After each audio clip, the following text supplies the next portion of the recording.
Hello everyone, আসসালামু আলাইকুম। আপনারা সবাই কেমন আছেন? আশা করি আপনারা সবাই ভালো আছেন। আলহামদুলিল্লাহ আমিও ভালো আছি। এখন আমি 4 থেকে পরে আসি, এখন আমি আমার গার্ডেনের মধ্যে চলে আসছি আপনাদের সাথে শেয়ার করার জন্য। আমার গার্ডেনে এখন কি কি গাছ আছে এগুলো চলুন আর কথা না বাড়িয়ে কি কি গাছ আছে আপনার সাথে শেয়ার করি। সরি, কি কি গাছ আছে না কি কি গাছ রোপণ করছি ওই দিন, এখন গাছের কিরকম অবস্থা আপনার সাথে শেয়ার করতেছি আজকের এই ব্লগটার মাধ্যমে। দেখুন, ওই দিন ব্লগের মধ্যে এগুলো দেখাইছি আপনাদেরকে, এলোভেরা গাছ রোপণ করছি যেগুলো, এগুলো দিন আমি পার পিস 15 টাকা করে কিনছি। পার পিস 15 টাকা করে নেওয়ার পর এখন আমি এগুলো রোপণ করছি প্যাকেটের মধ্যে। এখন দেখুন, এগুলো সেদিন নিছি তখন একটু এরকম ছিল সবুজ, এখন একটু হলদে হলদে হয়ে যাচ্ছে। আবার দেখা যাক, আশা করি কালার এগুলো আর 1 সপ্তাহ পরে এটার কালার চলে আসবে, সেম এটার মতো হয়ে যাবে। তো এখানে 13টা গাছ আছে। এখন চলে আসছি লেবু গাছের এখানে, এগুলো আমি নিজের গাছ থেকে কাটিং করছি, কাটিং এর গাছটা রোপণ করছি। রোপণ করার পর দেখুন মাশাআল্লাহ এই লেবু গাছের মধ্যে নতুন নতুন ডালগুলো আসছে, এগুলো আসছে নতুন নতুন ডালগুলো। এটা যদি রোপণ করছি 15-20 দিন হচ্ছে, এর মধ্যে এর অবস্থা এরকম মাশাআল্লাহ। আর এদিক দিয়ে ড্রাগন গাছের মধ্যে নতুন ডাল আসতেছে। এটা যদিও বয়স হচ্ছে ড্রাগনটার, শুধু এখানে একটা গাছ আছে, আর এখানে দেখুন এখানে একটাই গাছ আছে।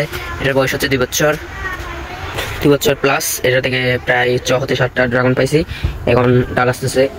আর এগুলো হচ্ছে বরকটি গাছ, এগুলো আম রোপণ করছে। এগুলো দেখুন মাশাআল্লাহ এগুলো অবস্থা ঠিক আছে।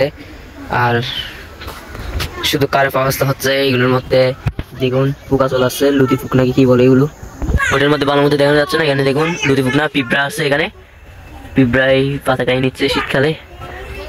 এখানে দেখুন ওরা আমার এলোভেরা গাছকে কাটে, আমার কাটার দিয়ে আমার গাছকে কাটে কি অবস্থা করছে। আমার চাচাতো বোন আর আমার নিজের ভাই আর বোন সেখানে বোন আমার সাথে আসছে ঘুম থেকে উঠে। আমার আমার ভাই আর আমার চাচাতো বোন কি অবস্থা করছে দেখেন আমার গাছের।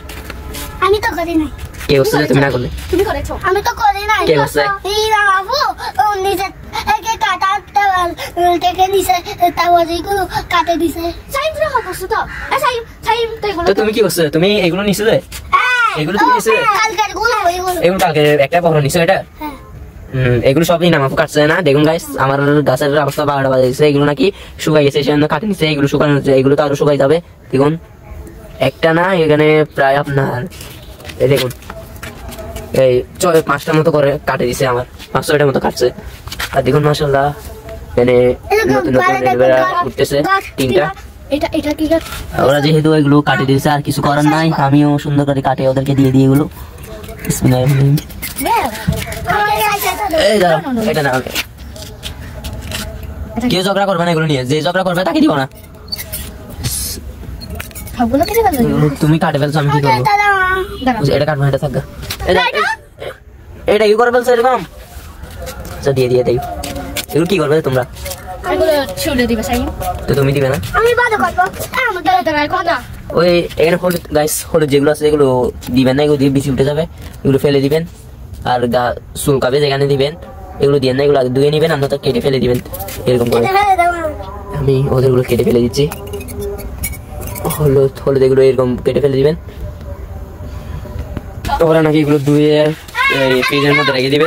গাইস দেখুন এটাই ওই লেবু গাছটার পরে এরকম করছে। দেখুন মাশাআল্লাহ নতুন নতুন ডাল আসতেছে দেখুন। আর এর পাশে মরিচ গাছটা এখনো আছে, মরিচ এখনো আছে কয়েকটা সিসি, এখনো আর সিঁড়ি নেই। এর মধ্যে আবার আমি লাল শাক বীজ আর আপনার এগুলো বরমালিশ বীজ ফেলছি। দেখুন লেবু গাছের শিকড়গুলো মাশাআল্লাহ। গাইস এগুলো দেখুন এই দিন কাটিং করছি, কাটিং এর মধ্যে দিছি, কোনো কাটি নেই, কারণ আমি নিজেই বলতে পারি না কোনো শিকড় আসছে কিনা, 1 মাস হয়েছে কিনা এটাই বলতে পারি না। এবং যদি এটা 1 মাসের কম হবে, এগুলো শিকড় আসেনি, এগুলোর মধ্যে একটু একটু করে কয়েকটার মধ্যে আসছে, আরগুলোর মধ্যে আসেনি। এগুলো যখন কাটবো তখনও আপনার জন্য ব্লগ একটা নিয়ে আসবো, দেখে নিন। Daily life of Sohan YouTube চ্যানেলের মধ্যে পেয়ে যাবেন এই ব্লগটাও। আর এটা কীভাবে কাটিং করছি, কেমনে কাটিং করছি সব ওই আগের ব্লগটার মধ্যে দিয়ে দিচ্ছি, এগুলো দেখে নিন গাইস। এগুলো হচ্ছে শাক, মূলা শাক, এগুলো সব এগুলো নিয়ে ভিডিও করছি, কীভাবে রকম করছি ব্লগের মধ্যে রেখেছি। আর এগুলো হচ্ছে টমেটো গাছ, দেখুন একটার মধ্যে 2টা দিয়ে দিছি। আর এগুলো এখানে ধনেপাতা রোপণ করছি, শামুকে সব কেটে দিছে, এই এতটুকু করে হয়েছে সব কেটে যখন দিছে। আর যেগুলো ছিল এগুলো আম্মু বলছে সে কেটে হয়তো দিচ্ছে, নিয়ে নিছে আম্মু, এগুলো রান্না করে ফেলছে। আর রান্না করে নিয়ে রান্নার মধ্যে দিছে আর কি এগুলো। আর এখানে আমি লাল শাক বীজ দিয়ে দিছি এখানেও। এগুলো ছোট ছোট উঠতেছে। এখানেও দেখুন লাল শাক বীজ, এটাও আমি কাটিং করছি, কাটিং এর পেয়ারা গাছ ওদিক দিয়ে কাটিং এ দিয়েছি, যে গাছগুলোতে কাটিং এ দিয়েছি এটাই করছি আমি নিজে। আর গাছ এটা কি গাছ আমি কোনো শির করে জানি না, সবাই বললো এটা নাকি এই মুজাম্বি গাছ, আমি কোনো শির করে জানি না। এটার বয়স 4 বছর। দেখুন এখনো এই অবস্থা গাছটার, বিসি থেকে উঠছে তো সে কারণে। আর এগুলো হচ্ছে মানি প্ল্যান্ট গাছ, এগুলো জলের মধ্যে করছি। এগুলো কিভাবে করছি আপনাকে ভিডিওর মধ্যে দেখেছি, এখানেও আছে। আর এগুলো এলোভেরা। আর এখানে ড্রাগন ফল গাছ কিভাবে কাটিং করছে এগুলো আমি এই আগের ব্লগের মধ্যে দেখেছি, এখানে থেকে নিতে পারবেন। এগুলো দেখুন মাশাআল্লাহ, এগুলো 2 সপ্তাহ হয়ে যাচ্ছে, 2 সপ্তাহ প্লাস কাটিং এর। এগুলো সব শিকড় আছে, কাটিং করার পর রোপণ করছি, কাটিং করার প্রায় 1 মাস পর রোপণ করছি। এগুলো ডাল আসেনি, ডালও আসবে, কতগুলো আসছে ডাল আর কতগুলো ডাল আসেনি। আর এগুলো নাকি ড্যাপ্রিস পাতা গাছ, কিরকম জানি না, আমি এগুলোর নাম শির করে জানি না, এমনি বলতে শুনছি ড্যাপ্রিস পাতা গাছ। এগুলিও কাটিং করে রোপণ করছি। দেখুন গাইস এগুলো হচ্ছে আমার চাচাতো ভাইয়ের মাশাআল্লাহ। আর ওদিক দিয়ে কিছু আমার আছে, আর এখানেও আমারও আছে, ওরও আছে। আর ওদিক দিয়ে এগুলো আমার, এখানেও আমার, মানে এখানেও আছে। আমাদের থেকে এই গার্ডেনের মধ্যে এলোভেরা গাছ বেশি মাশাআল্লাহ, আর ড্রাগন ফল গাছ আর এলোভেরা গাছ তো অনেক। এলোভেরা গাছ যেগুলো কাটিং করছি এগুলো এই গাছ থেকে কাটিং করছি, এগুলো দেখেছি ভিডিও কিভাবে কাটিং করছি। এগুলো 4টা থেকে 2টা রকম করছি, আর 2টা আছে এখানে, এখানে একটা, এখানে একটা, এখানে একটা। গাছ দেখুন আমাদের এখানে আমার দাদুর গাছের মধ্যে কলা আছে, কলার থুর আছে, ওইখানে ছোট ছোট, ওই দেখুন ছোট ছোট কলা বের হচ্ছে। এগুলো হচ্ছে শিম গাছ, এগুলো সব আমার রোপণ করছে। এটা চাল কুমড়া গাছ, এটা থেকে খাইনি, ওইটা থেকে 2টা শিখছি চাল কুমড়া। আর শিম গাছ এগুলো আমার রোপণ করছে। নিচে লাল আলু গাছ আছে, এখানে ওদিক দিয়ে তুলছি, এগুলো আলু ছোট ছোট, এগুলো তোলার সময় ব্লক করবো, দেখে নিয়ে আপনারা।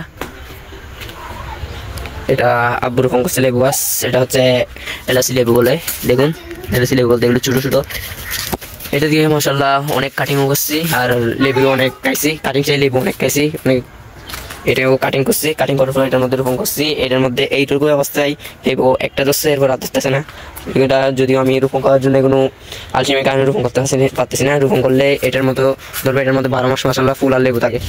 দেখুন আমার মানি প্ল্যান্ট গাছ, এখানে এগুলো প্রথম, এগুলো দিচ্ছে আমার খালাতো ভাই, আমার রেহেম ভাইয়া। এগুলো ছোটো ছোটো দিচ্ছে, তখন পাতা টাতা সব একদম মানে অনেকগুলো মরে, আমি মনে হচ্ছে উঠবে না, মারা যাবে একদম। ওর এখান থেকে আনছি তখন এতটুকু আনার পর এখন আমি রোপণ করার পর এত বড় হয়েছে। এগুলো 6 থেকে 7 মাস প্লাস হয়েছে, দেখুন একদম ওইখানে পর্যন্ত। আর ওইখানে রোপণ করছি কিছু গাছ। দেখুন এখানে গোলাপ ফুল গাছ আছে, এখানে 2 ধরনের গোলাপ ফুল গাছ আছে, একটা হচ্ছে শুধু রেড, আর একটা হচ্ছে 7 নাকি 6 কালারের গোলাপ ফুল, আপনার পার্পল কালার, হোয়াইট কালার, তারপর দিয়ে রেড কালার, পিঙ্ক কালার, এগুলো মিক্স করে একটা ফুল ধরে। এগুলো প্রথম আনছি তখন 10টা, আর এরপরে কোনো খোঁজ খবরই নেই। গাছের অবস্থা কিরকম দেখুন, কমেন্ট করে জানেন এই গাছটা কি করলে ভালো হবে। দেখুন এগুলো নতুন ডাল আসতেছে গোলাপ ফুল গাছের মধ্যে। সবকিছু রোপণ করতে জানলেও আমি আমার জানা মতো এগুলো শুদ্ধভাবে এগুলো রোপণ করতে পারিনি আমার জানা মতো, কারণ শুদ্ধভাবে রোপণ করলে তো এখানে ফুল অনেক ধরত, কিন্তু রোপণ করার পর ফুল ধরছে এখনো আর কোনো খবর নাই। এগুলো হচ্ছে আনারস গাছ, এগুলো হচ্ছে আনারস গাছ থেকে আমি 2টা আনারস ছিঁড়ছি। দেখুন মাশাআল্লাহ কি পরিমাণ ড্রাগনের মধ্যে ডাল আসতেছে মাশাআল্লাহ। এটা হচ্ছে আমার চাচাতো ভাইয়ের, আর আমার এরকম করে ওই সাথে যেটা আছে এটা মাশাআল্লাহ এটা চেয়ে বড়, এটা কিন্তু গাছ এখনো ছোট, মানে গ্রোথ কম করার কারণে ডাল একটু কম ফুটতেছে। আলহামদুলিল্লাহ অনেক ফুটছে, কম ফুটলেও। ড্রাগন ফল গাছ আমার মধ্যে তেমন হয় না, রোদের মধ্যে হয়। এবং গাছ এগুলোর মধ্যে পানি দিতে হবে, পানি না দেওয়ার ফলে কি অবস্থা দেখুন এটার। এগুলো হচ্ছে এই বরপাতা।